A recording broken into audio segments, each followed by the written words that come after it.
It's so hard to fathom that this is 2024 in the United States of America. Women who suffer a miscarriage like I did, and I just got routine medical care to prevent infection, are being sent home and say, wait for your fever to spike. Wait for infection to set in. Then you can come and get the health care that you need. And we've seen the horror show that is happening. This is the vision of the MAGA GOP.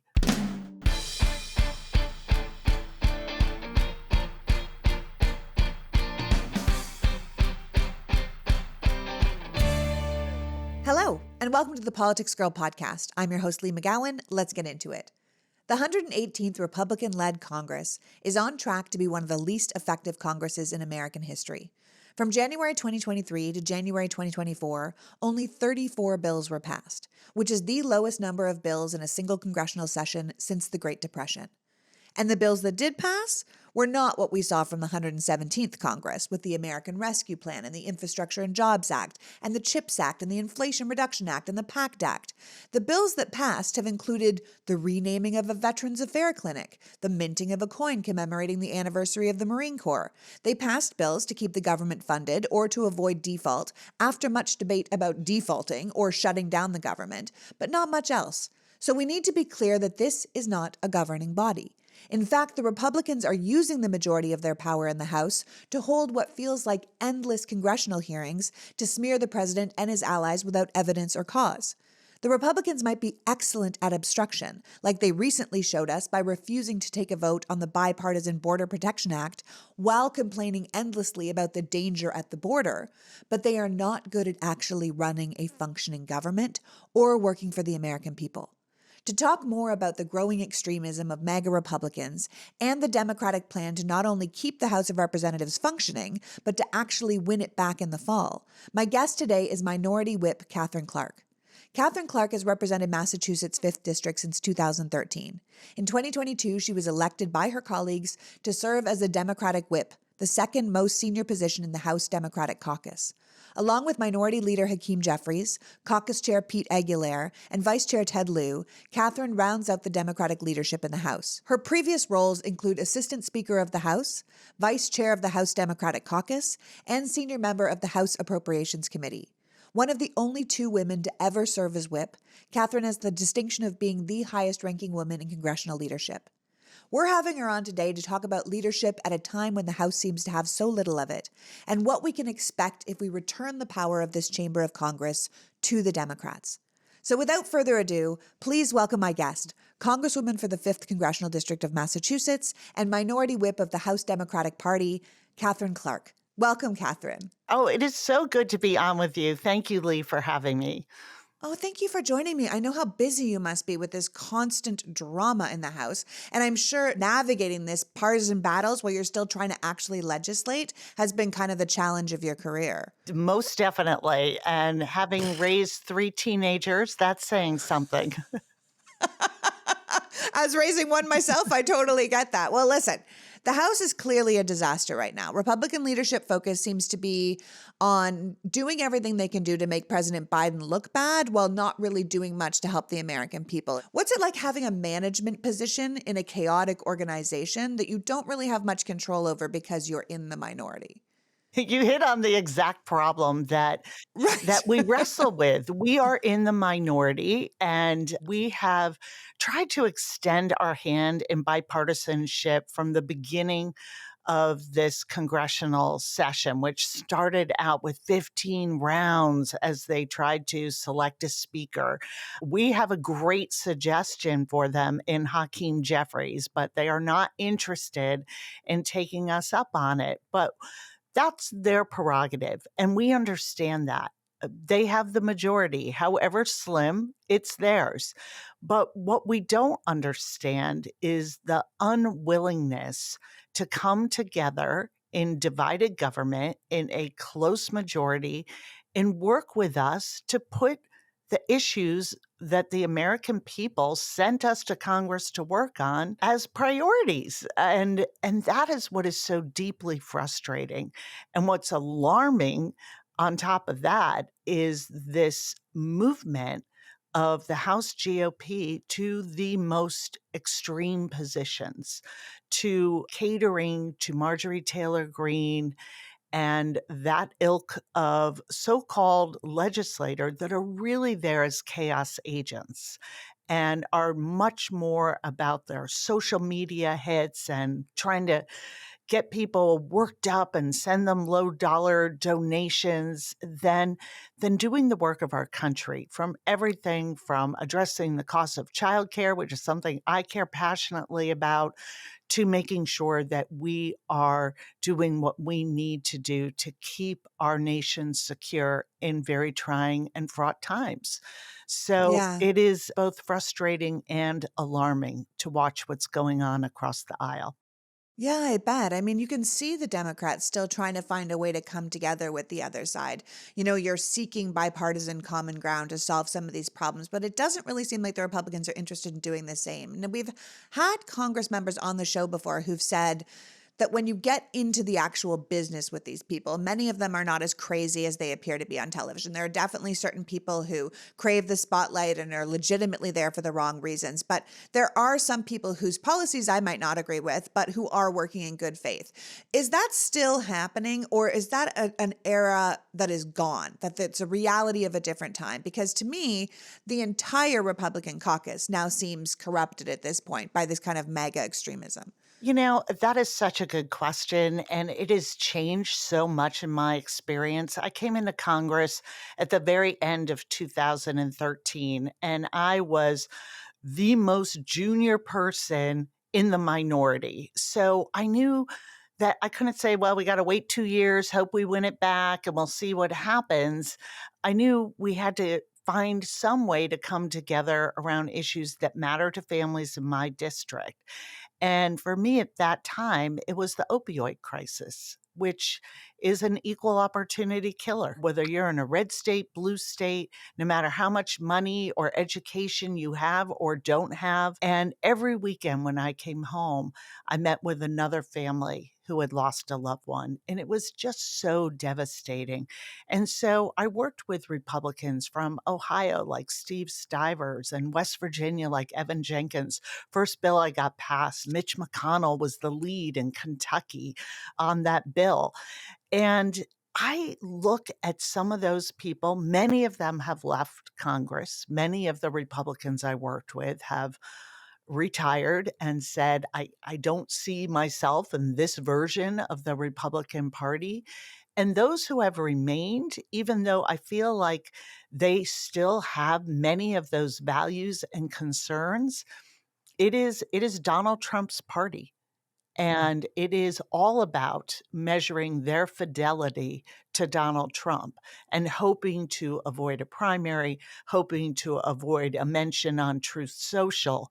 And when that is what is driving you, then you become, cleaved from those fundamental values where we used to find a path forward. Yeah, where there used to be common ground. I think that's the thing. It's that they can have the right intentions, but if they can't follow through because it's really about fealty at this point, then we're in trouble. And I think that's where we are in trouble. And I think that's what people need to understand. We say that to people all the time. The Republican Party is not the Republican Party you know. This is not your father's Republican Right. Party. You are not going to leave the Republican Party. They have left you. And if you want to get them back, if you want those conservative values back, that kind of family values, small government, low taxes that people often think of when it comes to the Republican Party, this isn't it. This is an extremist party. This is a fascist party. This is a authoritarian Christian nationalist party at this point, and we need to sort of acknowledge Right. that. And if we want to sort of minimize that so that the old values can come back, then you need to vote against it at this point. Before we get too deep into our conversation, please tell people what the whip does, because I think most people don't know how it works. They go, okay, Hakeem Jeffries is kind of doing that Nancy Pelosi role. He's in charge, but you're next in line and you're the minority whip. And now hopefully when the House changes over, you will be the majority whip.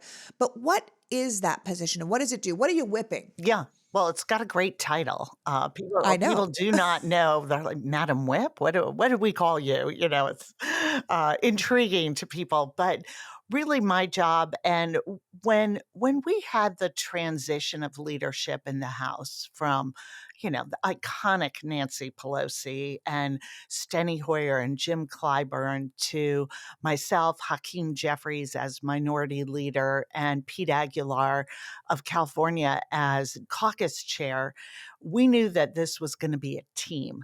And Hakeem is the leader and has the ultimate say, but we really knew that we needed to do this as a partnership.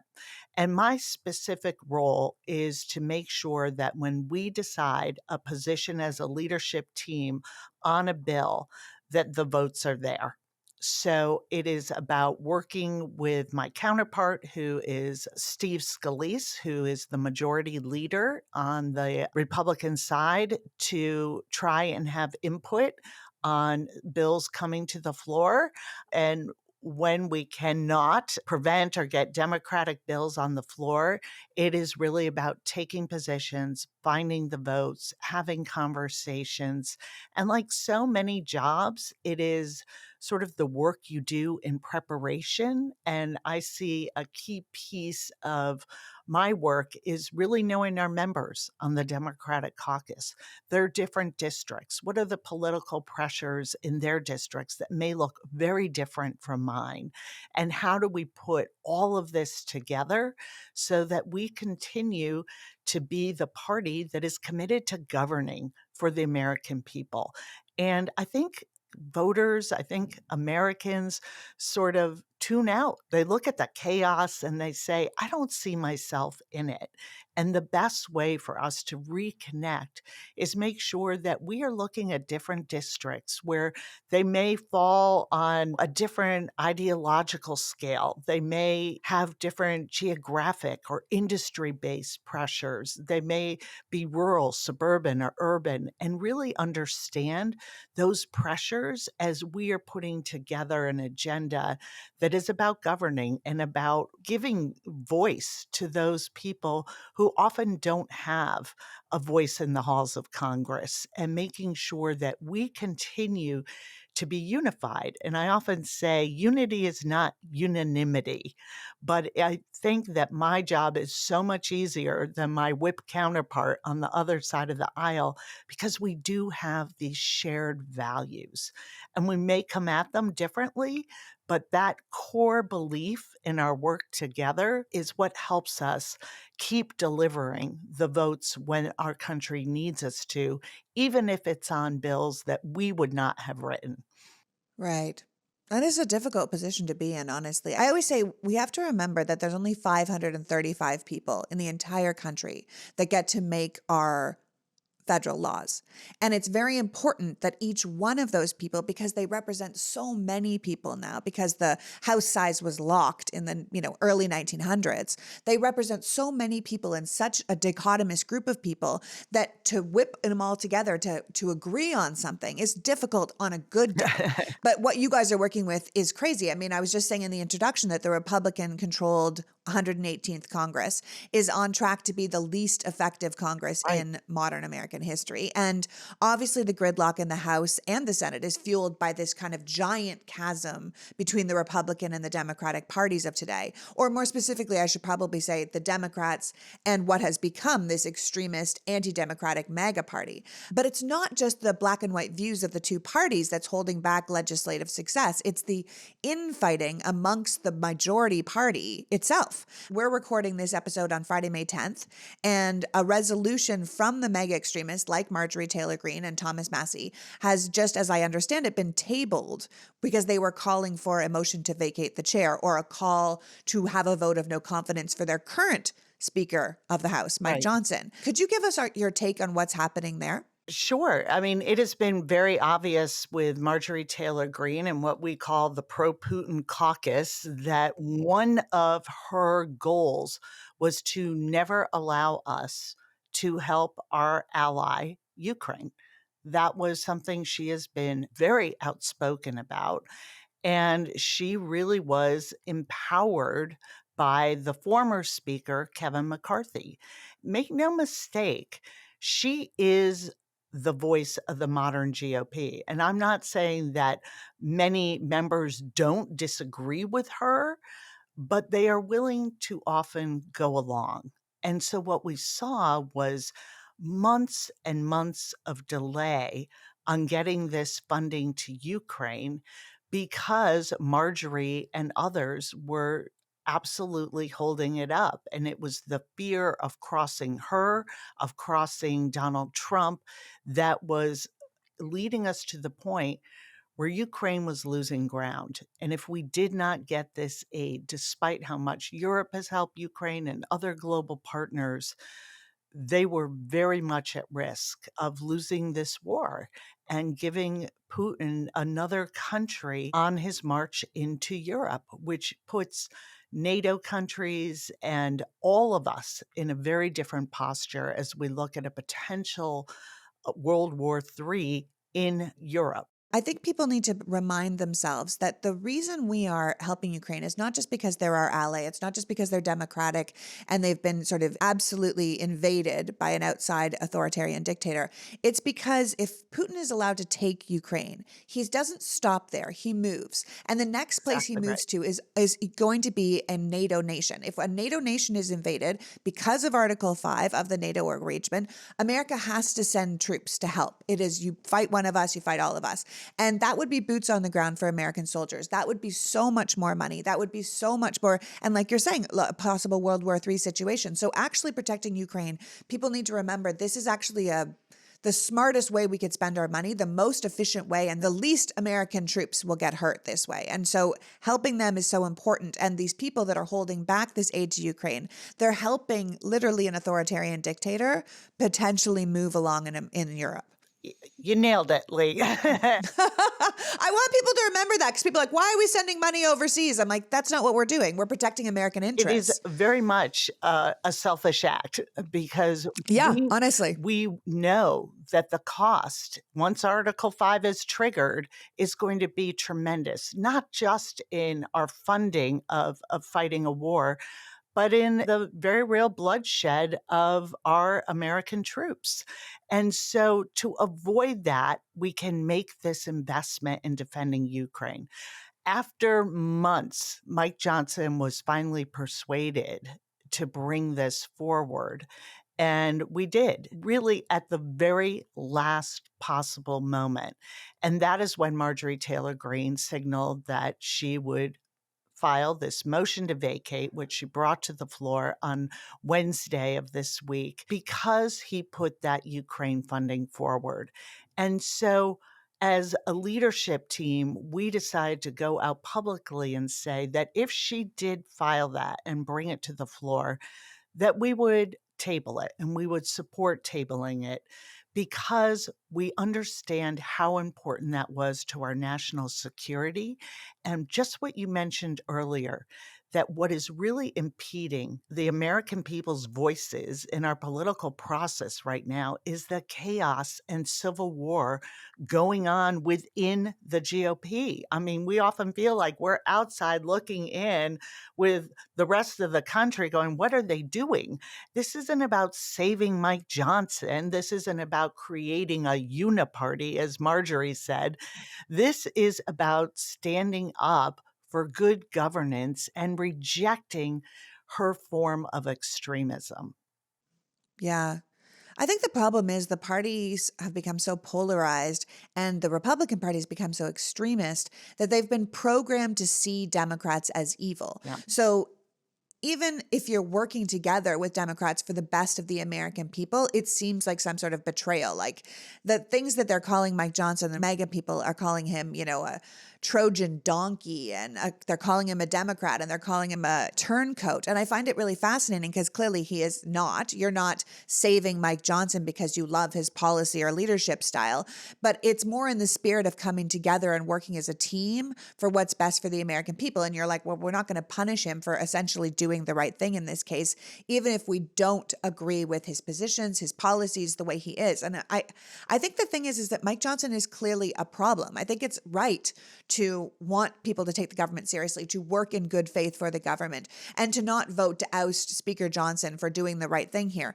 But This is also a man who is a hardcore Christian nationalist. He hates women. He hates the LGBTQ community. He just did a press conference on C-SPAN saying he was going to use all the power of Congress to shut down the Trump trials. And I think we need to remind people in the audience that that's not the job of Congress, to interfere with the Justice Department or legal trials. President Biden did not indict Donald Trump. Nancy Pelosi did not indict Donald Trump. The Democrats did not indict Donald Trump.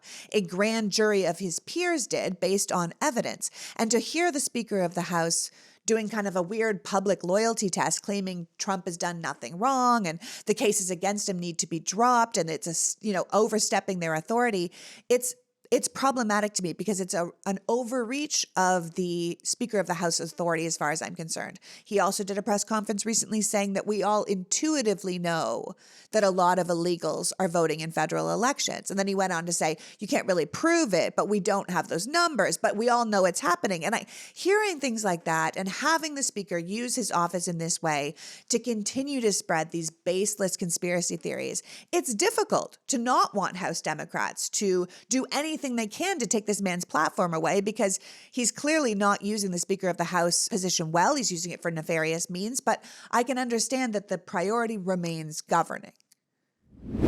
Well, we're fully in spring now, and as the grass gets greener and the trees get fuller, you start to think about the earth.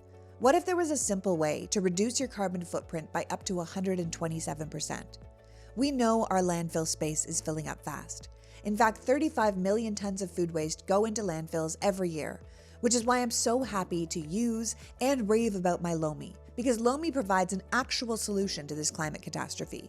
When our food waste goes into landfills, it breaks down into methane, which is a greenhouse gas 80 times stronger than carbon dioxide. But when you put it inside a Lomi instead, you can turn that food waste into nutrient-rich plant food. We know that sometimes adding sustainable practices to our routine can be hard, but Lomi is easy, a simple climate solution to turn your organic waste into nutrient-rich Lomi earth. At the end of the day, food waste isn't actually waste. It's a valuable resource for the planet. So instead of dealing with stinky, gross, bug-attracting compost, you can simply transform your waste at the push of a button with a Lomi. I've been raving about the Lomi for almost 2 years now. Food waste makes such a huge portion of our personal carbon footprint, so it's nice to know that with this fantastic machine, I'm helping to do my part for the planet. Plus, it's one of the only kitchen appliances that has a full, no questions asked, lifetime warranty on all their devices. And they don't stop there. When you purchase a continued subscription, you will automatically get upgraded to a new Lomi device every 3 years. So don't miss out on your chance to do the best for yourself and for Mother Earth. Order your Lomi today. Head to lomi.com/politicsgirl and use the code politicsgirl to get $50 off your Lomi. That's $50 off when you head to lomi.com/politicsgirl and use the promo code politicsgirl at checkout. Thank you, Lomi, for continuing to sponsor the Politics Girl podcast and for making such a cool product. Today's podcast is brought to you by Rhone. Many men's closets are due for a reinvention, and Rhone stepped up to the challenge. Rhone is a performance lifestyle brand with stylish, functional, business casual wear that is both high quality and comfortable. Rhone created something called the Commuter Collection, which is a comfortable, breathable, versatile set of products for men with pants, dress shirts, quarter zips, polos, and blazers. They look great alone, but they all work seamlessly together.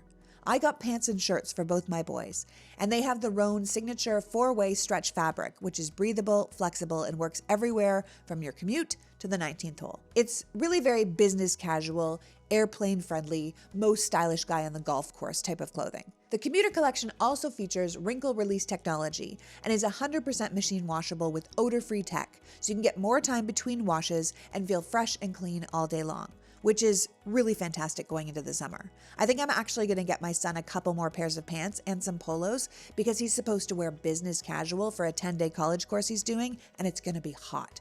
I don't want him to be uncomfortable and sweating his face off, and I think the Commuter Collection can really help with that. My husband also says that he thinks there's forgiveness in the fabric because it's a stretch fit, so he says he feels like if he gained a little weight or lost a little weight, it would still conform perfectly to you. So check it out for yourself. The Commuter Collection can get you through any workday and straight into whatever comes next. Just head to roan.com/politicsgirl and use the promo code politicsgirl to get 20% off your entire order. That's 20% off your entire order when you head to RHONE.com/politicsgirl and use the code politicsgirl. As they say at Roan, it's time to find your corner office comfort. Check out their website today at roan.com/politicsgirl. So we got a Birch mattress from my brother and sister-in-law for their new ADU, and they've been extremely happy with it. Everyone who stays in the space tells them how comfortable the bed is. And why shouldn't it be? Birch mattresses are stylish, comfortable, non-toxic mattresses made in America and crafted with natural and organic materials that have been sustainably sourced. Birch only uses the finest quality materials, like organic fair trade cotton, organic wool, and natural latex. Constructed with non-toxic materials and with a focus on breathability to keep you cool at night. Unlike synthetic mattresses, the wool in Birch mattresses make them hypoallergenic. So if you want to enjoy a deep and restful night's sleep, consider getting a new mattress from Birch. Birch knows there's no better way to try a new mattress than by sleeping on it, which is why they offer a 100-night risk-free trial to try out your new mattress and see how your body adjusts. When you do love it, and they believe so strongly in the quality of their product that each mattress includes a 25-year warranty. Birch mattresses are shipped directly from the manufacturer to your home for free. The mattresses come rolled up in a box, and according to my brother-in-law, they are super easy to set up. So give Birch a try. Right now, Birch is giving 20% off all mattresses and 2 free EcoRest pillows at birchliving.com/politicsgirl. That's birchliving.com/politicsgirl.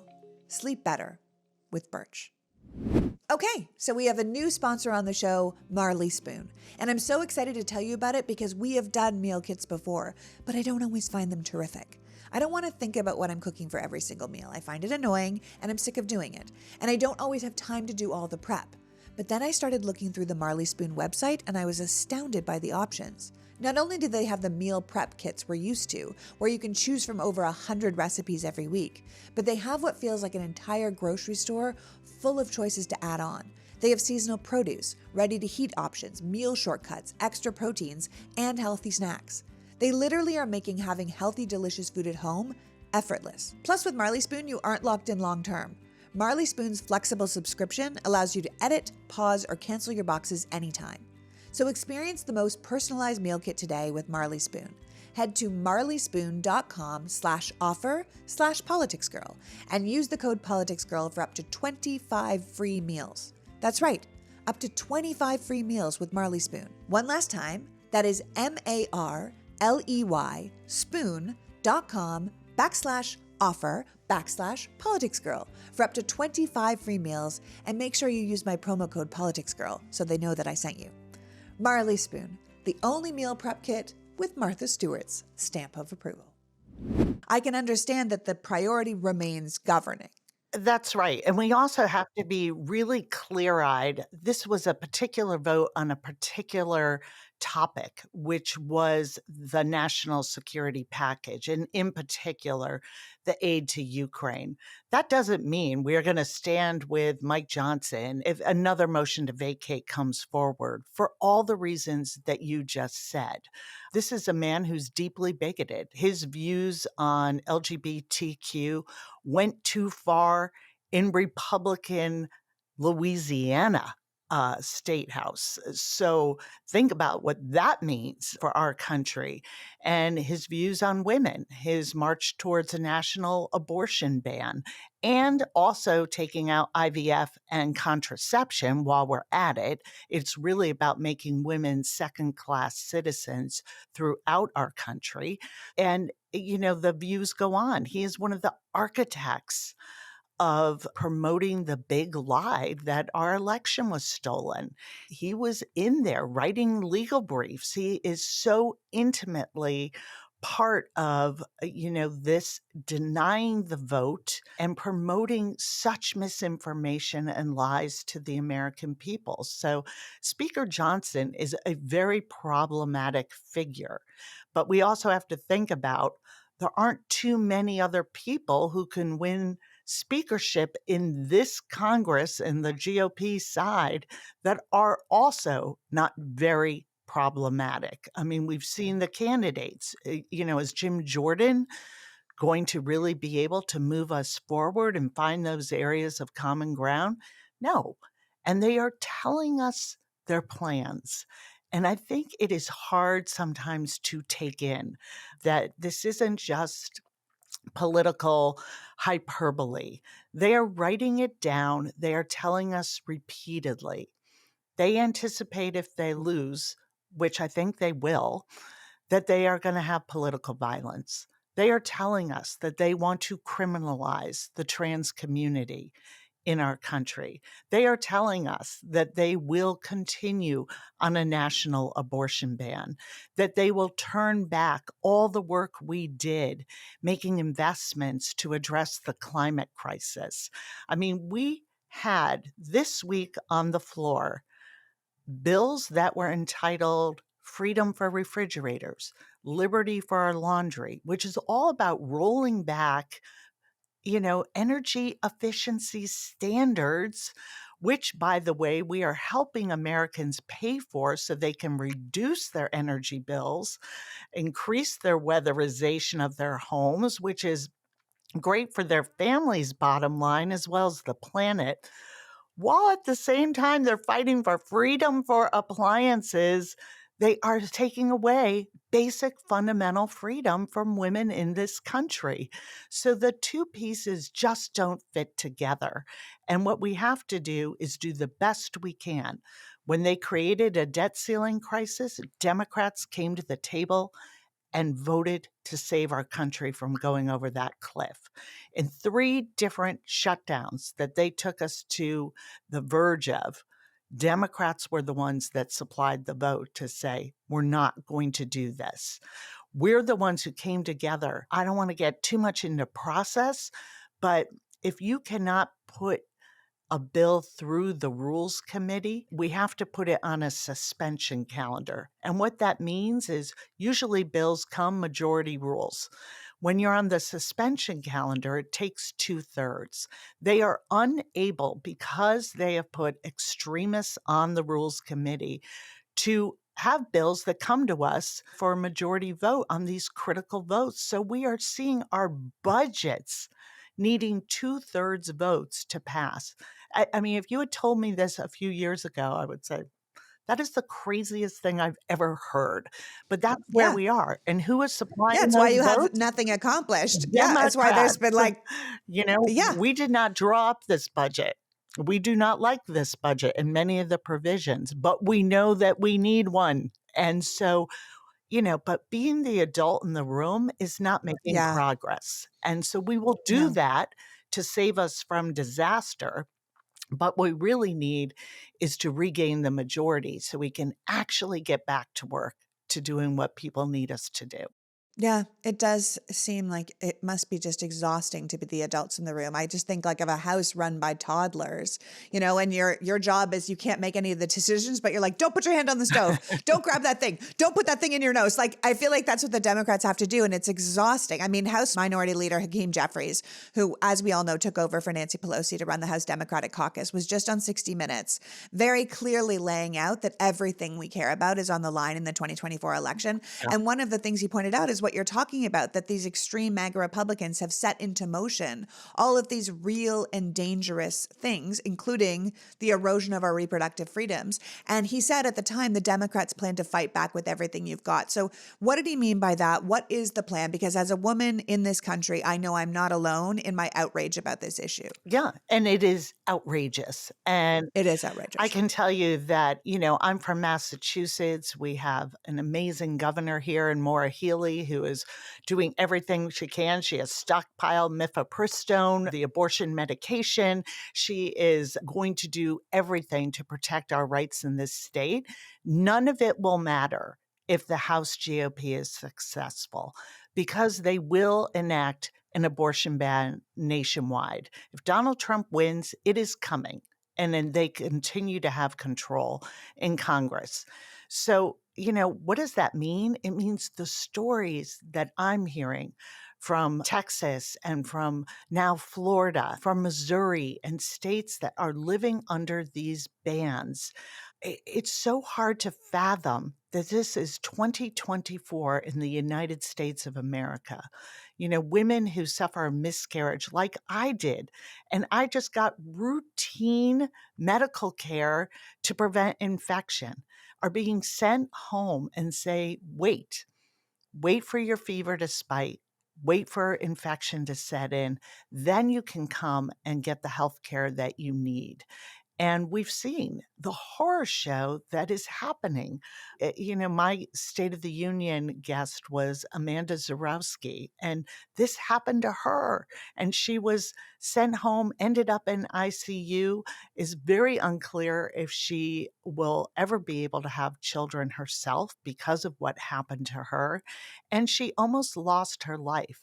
And she is the first to say, I had great health insurance, a supportive spouse, I had access to doctors, and I have the ability to tell my story. What about those women whose stories we'll never hear, who are forced to have children that may have become pregnant during a rape, or it may just not be a child they can afford? We're never going to hear the stories of women who are low income, who are also never got that care they deserved and the consequences that have happened to them. This is the vision of the MAGA GOP for women in this country. And, I know that many of them feel it's going too far. They're trying to scrub their websites of mentioning this, but it's written down and they are telling us what the plan is, and we have to believe them. Yeah, absolutely. We have to believe them. And it doesn't matter how much they scrub their websites. I mean, we have everything out here from, jailing women to putting them through the ringer financially. I keep saying when it comes to abortion care that abortion care is an economic issue. We It keep talking about is. kitchen table issues, right? The cost of having children is why so many people don't have children. You have people like Elon Musk now going on and on about on his own platform that the biggest problem in America is that we aren't having enough kids. But if we're really having a population problem, then we have an answer at the border, but that's not the kind of population these people want. And so they would rather force us into having more babies than making it more affordable and less of a burden to raise children. Personally, I would have loved to have had more children. I couldn't carry another child because I'm sick and my body couldn't handle it. But I had a friend offer to be a surrogate for us when my son was really little. And we sat down and we went through it and we were like, we just can't reasonably afford a second child living in the city we're living in. And so we didn't do it. And I know my family's not alone. Healthcare is a fortune. Housing is extraordinarily out of reach for a lot of people. Childcare, school, it's a lot. You can't just force people to have children. That's not how the country works. America makes it very hard to be a parent, especially if both parents are working. And I know this is something that's really close to your heart. Yeah. And, as you said, so many women who seek abortion care in this country are already moms. And they Yes. have all these pressures. They're not making it already. And they know that having another child is going to make it impossible to care for the children they already have. And, a great example of this is childcare, which we have treated for so long in this country as some sort of luxury item, a private decision between families and a provider, instead of the economic infrastructure that it is. Childcare work enables all other work. And so, if we are serious about having an economy where we can address the workforce shortages we have, that we are bringing and recruiting and retaining women in the workforce, from everything from our local restaurants to the C suite in our biggest corporations, we have to make this investment in childcare. And part of what happened over the last year was some of the funding that was so critical to stabilizing childcare after the pandemic expired in September of 23. And so we went to my colleagues and said, let's stabilize this. This money is working. We have saved millions of slots for children across this country. It is not time to turn back. It's time to double down, but at least let's replace this funding. And it was met with absolutely not. So while the GOP is forcing women and families to have children, at the same time, they are saying we will not invest in caring for these children. Everything from childcare to food programs, they're saying, we want to talk about the sanctity of life of these unborn children, but we don't really want to talk about any of the economics here that are driving these decisions. And we're seeing that the American people understand this so much better than what's going on in the House GOP. And it's why when reproductive freedom, no matter how nuanced people might have very strong personal feelings about abortion, every single time it has been on the ballot, it has won. In Kansas, in Ohio, Tennessee, Michigan, every single time in red states and blue states. And it is going to continue to be a fundamental issue because people get it. They get that if the government will intrude into this decision, there is no line they won't cross. And especially then when you look at issues like childcare and elder care that so many moms are trapped in. I like to call it the In the middle. yeah, Yeah. and we sometimes call it the sandwich. I call it the panini because you get melted when you're in the middle of a panini. And, I lived through that. And I had, parents who needed a great deal of care. My dad had a stroke. My mom had Alzheimer's. And I had school age 3 children. And I had a lot of advantages most moms don't. I had paid sick leave.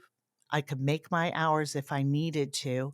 And I have a supportive second income and great husband in my home. Most moms in our country do not have those. And that is why all these issues, as you said, are so key to making sure that we have an economy where women in this country and every American can see themselves. Yeah. I mean, the difference between the leadership of the two parties couldn't be more stark. It's two completely different directions for the country to go, completely different acknowledgments of what the needs are of the American people. And like you said, it really doesn't matter if you're Republican or Democrat. You know how expensive it is to have a child. You know how hard it is to take care of your parent and your child at the same time. You know that we can't afford health care. And, these kind of things are, Housing. are strikingly different. So we have to stand up with our votes this year, which is an exciting thing. I mean, I think people are scared of the election, but I think it's truly exciting to stand up with our votes and our voice and say how absolutely unacceptable this is, how we want these rights and freedoms. We want help running our lives. We want help with healthcare, with job security, with childcare, these kind of things. I mean, Speaker Jeffries was on that 60 Minutes episode and he was like, we need to be really clear that people need to understand that if Roe v. Wade can fall, anything can That's fall. right. If you can take away reproductive freedom from modern American women, then you can take away contraception, Social Security, Medicare, voting rights, democracy itself can go. So I keep trying to get people to understand that freedom and democracy are really on the ballot, but so are all the rights we take for granted, all the basic things we take for granted. And we have to understand that this kind of dismantling of democracy is now very out in the open. People are saying it very loud. And it's just one of the reasons that it is imperative that we flip the House back to Democratic control in November, because that is a stopgap for all of these most terrible, terrible laws for the sake of the country, for the protection of the presidential election, to secure our voting rights and our democracy, but also for just plain old everyday competence and seeing the American people and meeting them where they are. So tell us your pitch for giving the House back to Democrats. Tell us what's going to happen. Give us a sense of when we flip it, how things might go correctly in this country. Well, you just gave the best pitch. I'm like, please Amen. tell us. Amen is what I'm going to say to that. But, I think you will see what we did in the previous, in the 117th, when we had the majority. That is the work the American people sent us to do. Let's just not hold infrastructure weeks. Let's actually pass a bill that not only means we're going to repave our roads and rebuild our bridges and airports, but we're going to get every lead pipe out of our system in this country so that all of us, but especially our kids, have clean water. And that infrastructure package that we passed with the Biden administration taking the lead is going to produce economic outputs and improve quality of life and great, well paying jobs for decades to come. We are just getting started on seeing the benefits that are coming from that. Right before that, we passed the American Rescue Plan and talk about childcare, $50 billion that I was able to get for childcare to stabilize this. Now we need to make the investment and move to universal preschool as a starting place and make sure that every family, because this is an issue that impacts families, low income families, it's devastating, but up to pretty good incomes, where in cities like mine and cities like yours, housing costs are so expensive. Transportation is such a challenge that childcare can really be taxing on a family that has dual incomes that look pretty good on paper. Yeah, no, it's extraordinary. I think you're making exactly the right point. I think people say, like, you can tell us the economy is doing well. You can tell us how low unemployment is. You can tell us that our inflation is lower than all the other, G7 nations. Right. And yet I'm trying to pay my bills and get to work and, take care of my kids. It's too expensive. I'm drowning. I'm drowning. And so to have a government that conceptually understands that and will make bills and make Yeah, changes, I'd love to bring back a lot of that stuff from the original Build Back Better that's bill right. that Biden suggested. That's right. And that's the work ahead of us, Right. building on that. And you're absolutely right. We can talk about, in relation to G7, and it's absolutely true. We have had Yeah, we're killing a it. Yeah. remarkable recovery. But when the supply chain was fixed years ago for what was causing this skyrocketing cost of diapers, yet the price of diapers has never come back down. That's what people feel at the store. That's what they're experiencing in their lives. It is so expensive to find housing. It is so expensive to feed your family. And yes, the wages have come up, real wages are rising, but there is an anxiety and concern left over from the pandemic that we have to work on. And we made great strides, and I still can't believe we didn't have a single Republican vote for addressing the climate crisis that not only is our moral obligation and urgent need, but also has the ability to let the United States of America continue to be the global leader in renewable energy. It is a tremendous economic opportunity as well. And then everything we did in the IRA around healthcare, capping insulin costs, reducing the price of prescription drugs, making sure that seniors' out of pocket caps are put in place so that they do not have to choose between medication and healthcare and eating. And these are choices that are being made every day in this country. And to see the Republicans come back and systematically try and undermine and undo that progress, whereas Democrats, we cannot wait to get back into the majority and say, what's next? Let's protect reproductive freedom. Let's make sure those issues around the high cost of groceries, of housing, of transportation, connecting you to better jobs, of addressing climate change and creating great green jobs while we go are the ones that we're working on. That's the work we began and had so much success under the leadership of Nancy Pelosi and President Biden.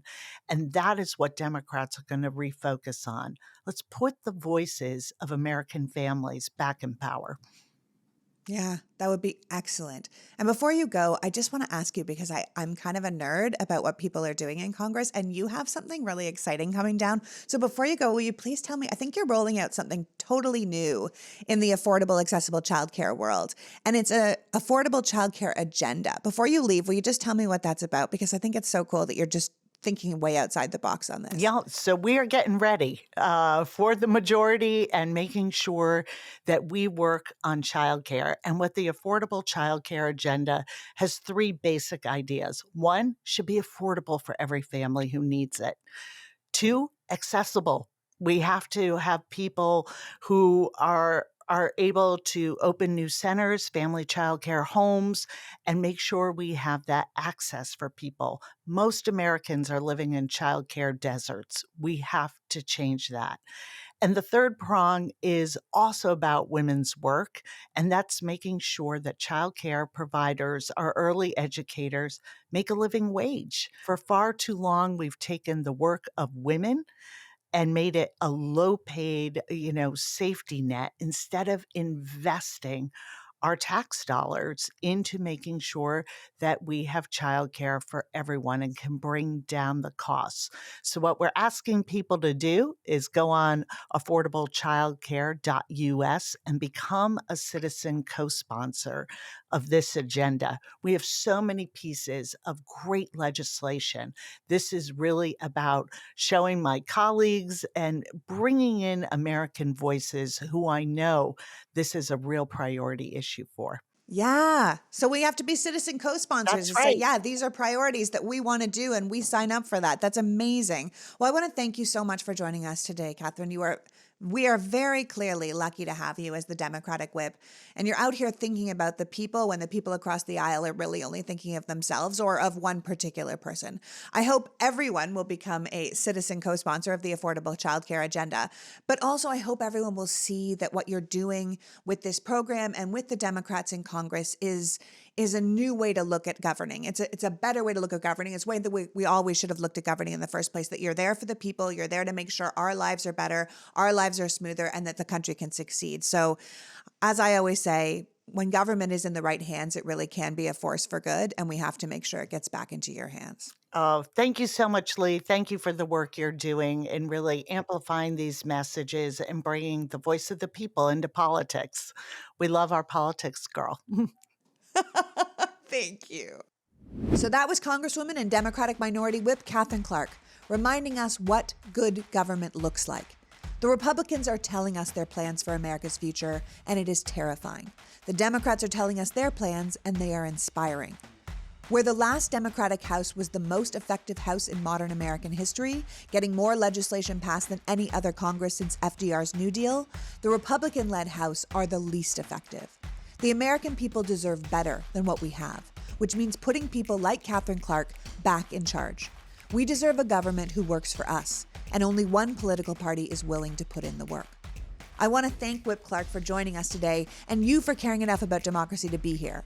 Now go become a citizen co-sponsor for the Affordable Childcare Agenda at affordablechdcare.us and remind this country what our real priorities are. Until next week, PGM. The Politics Girl podcast is written and performed by me, Lee McGowan, in partnership with the Midas Media Network, and produced and edited by Happy Warrior Entertainment. All rights reserved.